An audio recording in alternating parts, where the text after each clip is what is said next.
बिस्मिल्लाहिर्रहमानिर्रहीम। अस्सलाम वालेकुम डियर स्टूडेंट, मैं हूं मोहम्मद मोहसिन और आज हम लोग 10th क्लास की केमिस्ट्री का चैप्टर नंबर 1 और लेक्चर नंबर 6 स्टार्ट करेंगे। और हमारे आज के टॉपिक का नेम है macroscopic characteristics of dynamic equilibrium. Dynamic equilibrium की खसूसियात।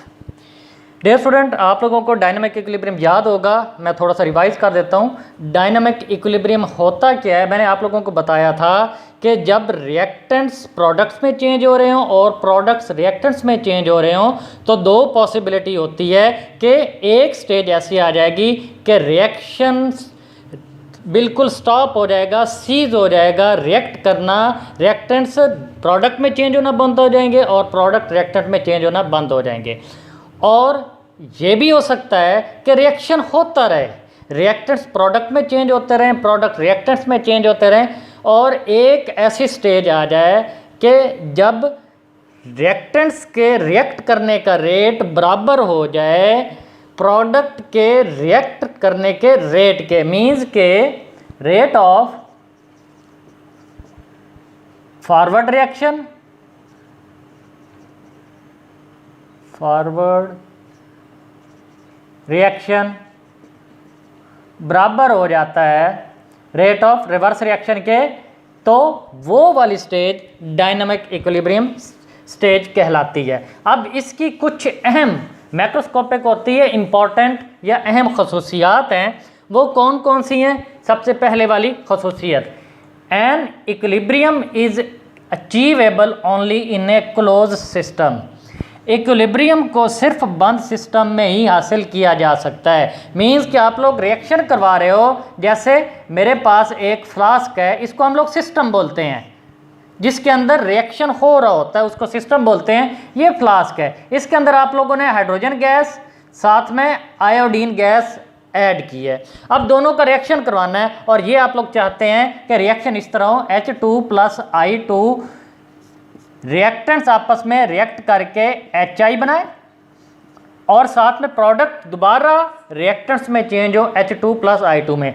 और ये उसी वक्त पॉसिबल है जब आप लोगों ने इस फ्लास्क को बंद किया होगा, इसका जो माउथ होगा उसको क्लोज किया होगा।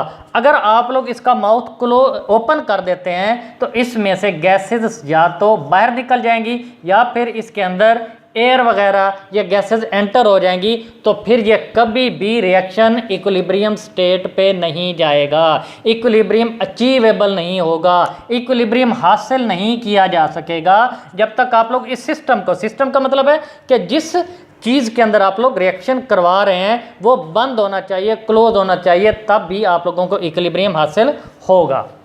इसकी दूसरे वाली प्रॉपर्टी कौन सी है, अब वो डिस्कस करते हैं। दूसरे वाली प्रॉपर्टी, एट इक्विलिब्रियम स्टेट, जब इक्विलिब्रियम हासिल हो जाता है या इक्विलिब्रियम की हालत में, स्टेट हालत को बोलते हैं, at equilibrium state A reaction does not stop. जब इक्विलिब्रियम हासिल हो जाता है तो रिएक्शन नहीं रुकता, डज नॉट स्टॉप। होता क्या है, फॉरवर्ड एंड रिवर्स रिएक्शन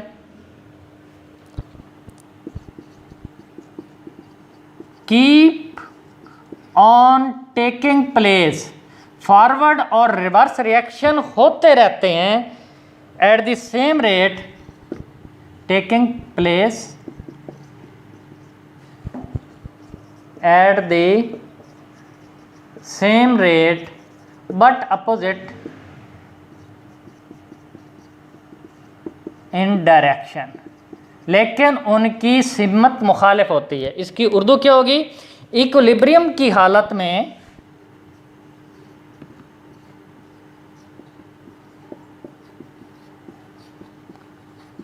में रिएक्शन नहीं रुकता,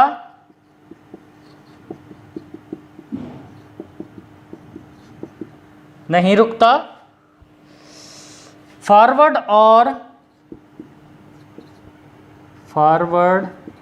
और रिवर्स रिएक्शन एक ही रेट पर, एक ही रेट पर लेकिन मुखालिफ सिमत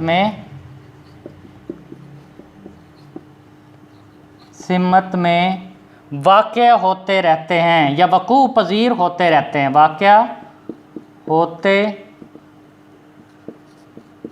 रहते हैं। जैसे मैंने आप लोगों को एग्जांपल बताई, ये रिएक्टेंट्स हैं H2 + I2, ये क्लोज्ड वेसल के अंदर हैं, ये रिएक्टेंट्स रिएक्ट करके हाइड्रोजन आयोडाइड बनाएंगे और ये हाइड्रोजन आयोडाइड जो प्रोडक्ट होगा वो दोबारा रिएक्ट करके रिएक्टेंट्स बना रहे होंगे, तो रिएक्शन कभी नहीं रुकेगा, ये वकू पजीर होते रहेगा, रिएक्शन ये टेकिंग प्लेस होता रहेगा।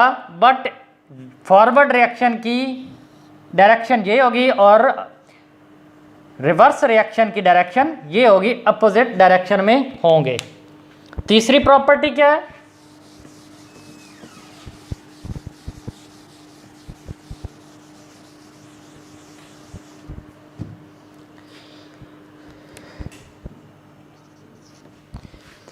At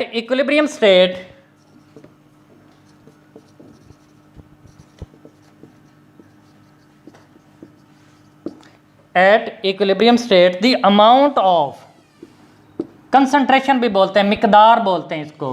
At equilibrium state, the amount of reactants and products does not change. Reactants and products does not change. Even physical properties like color density remains the same. Even physical properties like color density remains same. Physical properties क्या होती हैं? तबई खसूसियात जो हमें नज़र आ रही होती हैं वो चेंज नहीं होती। मैं बता देता हूँ इसकी उर्दू क्या होगी। इक्विलिब्रियम की हालत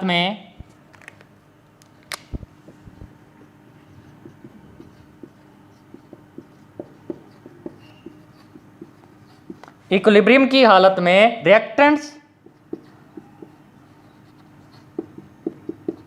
और प्रोडक्ट्स की कंसंट्रेशन तब्दील नहीं होती। कंसंट्रेशन का मतलब होता है अमाउंट, मिकदार। कंसंट्रेशन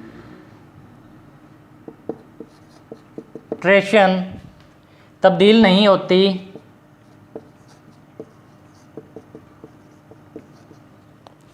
हत्ता के तबई खसूसियात, रंग, डेंसिटी की उर्दू कसाफत होती है। कसाफत, डेंसिटी वगैरह भी एक जैसी रहती है। मसलन आप लोगों ने H2 + I2 दोनों का 1-1 ग्राम लिया और उनको आपस में रिएक्ट करवा दिया तो 2 ग्राम हाइड्रोजन आयोडाइड बना। तो याद रखें जब इक्विलिब्रियम पे रिएक्शन पहुंचेगा हाइड्रोजन की जितनी आप लोगों ने शुरू में कंसंट्रेशन ली थी वो उतनी रहेगी, आयोडीन की भी उतनी रहेगी, क्योंकि जिस सिस्टम में या जिस वेसल के अंदर या जिस चीज़ के अंदर आप लोग रिएक्शन करवा रहे हैं वो तो बंद है, ना कोई चीज़ बाहर निकली ना कोई चीज़ दाखिल हुई। जब ना ही कोई चीज़ बाहर निकली ना ही कोई चीज़ दाखिल हुई तो जितनी शुरू में आप लोगों ने रिएक्टेंट्स की अमाउंट ली थी वो उतनी रहेगी, जितनी अमाउंट प्रोडक्ट की बनेगी वो भी बरकरार रहेगी, चेंज नहीं होगी। और जब ना कोई चीज़ दाखिल होगी ना चीज़ बाहर निकलेगी तो जो फिज़िकल प्रॉपर्टीज़ हैं जैसे डेंसिटी है, रंग है, वो भी चेंज नहीं होगा, क्योंकि जब कोई चीज़ दाखिल हो बाहर से तो उस वक्त और किस्म का रिएक्शन होना स्टार्ट हो जाएगा। तो जब रिएक्शन चेंज हो जाएगा तो फिर रंग भी चेंज हो जाएगा, डेंसिटी भी चेंज होगी। जब सिस्टम ही क्लोज है, सिस्टम ही बंद है, तो ना चीज़ कोई दाखिल हो रही है ना निकल रही है, इसलिए रंग और डेंसिटी भी चेंज नहीं होगी। चौथे पॉइंट की तरफ आते हैं।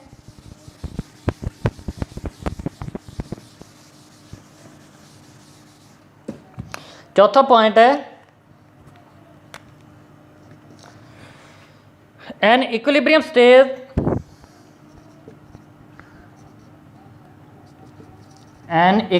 स्टेट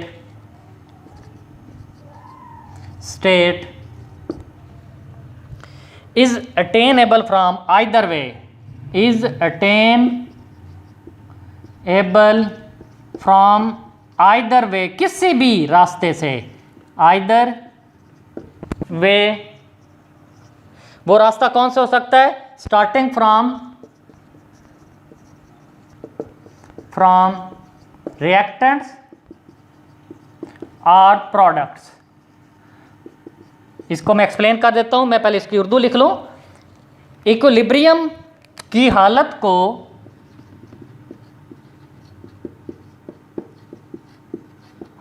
को स्टेट हालत बोलते हैं। अटेनेबल हासिल करना, इक्विलिब्रियम की हालत को किसी भी तरीके से हासिल किया जा सकता है, किसी भी तरीके से हासिल किया जा सकता है, जो कि रिएक्टेंट्स या प्रोडक्ट से शुरू हो रहा होता है, जो कि रिएक्टेंट्स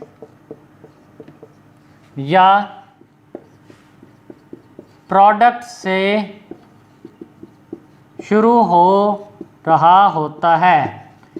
इसकी एग्जाम्पल मैं किस तरह दूंगा कि आप लोग इक्विलिब्रियम हासिल करना चाहते हैं, आप लोग हाइड्रोजन और आयोडीन को लेके, ये रिएक्टेंट्स हैं, ये क्या है? रिएक्टेंट्स लेके रिएक्शन करवा के हाइड्रोजन आयोडाइड हासिल करते हैं और ये रिएक्शन इक्विलिब्रियम स्टेट पे पहुंच जाएगा।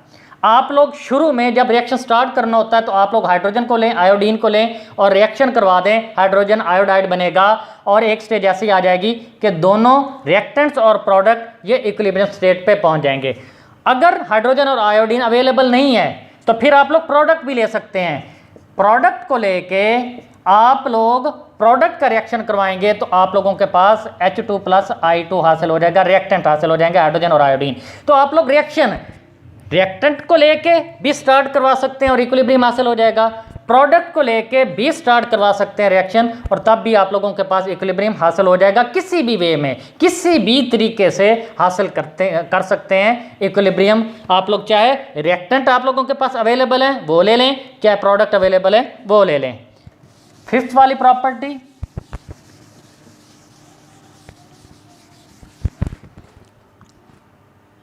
फिफ्थ वाली प्रॉपर्टी क्या होगी? An equilibrium state can be disturbed, an equilibrium state, equilibrium की हालत कैन बी डिस्टर्ब्ड, खलल आ सकता है, disturbed bye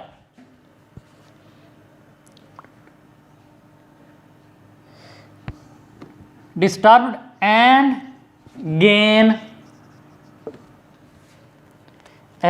again achieved under the given condition, under the given conditions of concentration, pressure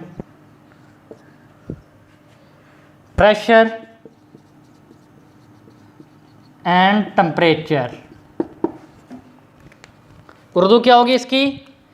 equilibrium की हालत में खलल डाला जा सकता है।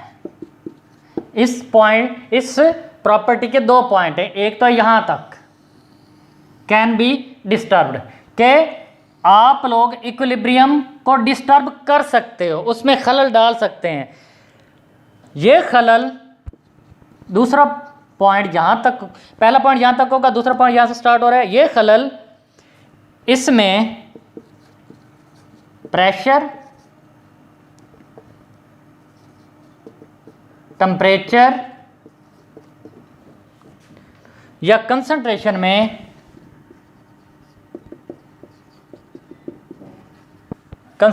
में तब्दीली के साथ होता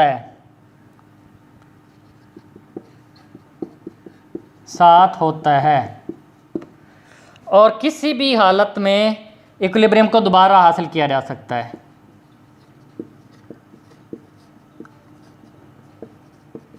इक्विलिब्रियम को दोबारा हासिल किया जा सकता है। इसको मैं थोड़ा सा एक्सप्लेन करूंगा। जैसे आप लोगों ने H2 + I2 hydrogen gas, iodine gas ली और हाइड्रोजन आयोडाइड बना। ये इक्विलिब्रियम स्टेट पे रिएक्शन पहुंच गया है। रेट ऑफ फॉरवर्ड रिएक्शन बराबर हो गया रेट ऑफ रिवर्स रिएक्शन। अब आप लोगों ने इसको डिस्टर्ब करना है। आप लोग डिस्टर्ब किस तरह करेंगे? इसके अंदर आप लोग थोड़ी सी हाइड्रोजन और डाल दें या आयोडीन थोड़ी सी और डाल दें, या ये जो रिएक्शन होगा एक ख़ास टेम्परेचर पे हो रहा होगा। फ़र्ज़ करो वो ख़ास टेम्परेचर क्या है? ये 25 डिग्री सेंटीग्रेड है, उस पे टेम्परेचर हो रहा है और 1 एटमॉस्फेरिक प्रेशर है। इन कंडीशंस पे टेम्परेचर ये रिएक्शन हो रहा है। आप लोग रिएक्टेंट्स की मिकदार ऐड कर दो या निकाल लो, या प्रोडक्ट की मिकदार ऐड कर दो या निकाल लो, तो इक्विलिब्रियम डिस्टर्ब हो जाएगा। रिएक्शन इक्विलिब्रियम से दूर चला जाएगा, इक्विलिब्रियम नहीं रहेगा। लेकिन आप लोग ये इक्विलिब्रियम फिर दोबारा हासिल कर सकते हैं। एक दफ़ा रिएक्शन डिस्टर्ब हो गया, इक्विलिब्रियम डिस्टर्ब हो गया, दोबारा हासिल कर सकते हैं। जो शुरू वाली कंडीशंस थी, शुरू वाली कंडीशंस क्या थी कि आप लोग टेम्परेचर उतना मेंटेन करें, 25 डिग्री सेंटीग्रेड है, प्रेशर उतना मेंटेन करें। उसके बाद आप लोगों ने जो कंसंट्रेशन शुरू में रखी है वो मेंटेन करें। अगर आप लोगों ने हाइड्रोजन ऐड किया तो थोड़ी सी आयोडीन भी फिर ऐड करें। कंसंट्रेशन दोनों की एक जैसी रखें, दोनों की बराबर रखें।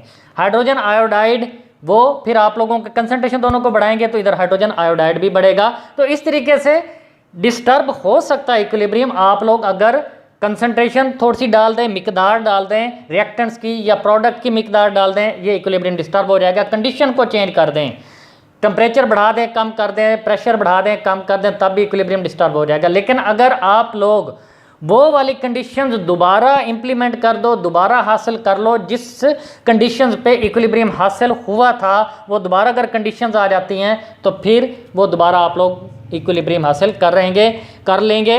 तो डियर स्टूडेंट, ये इंपॉर्टेंट टॉपिक था, आप लोगों ने अच्छे तरीके से याद करना है। इंशाअल्लाह ताला next topic law of math section वो पढ़ेंगे, वो भी काफ़ी इंपॉर्टेंट टॉपिक है। तब तक अस्सलाम वालेकुम।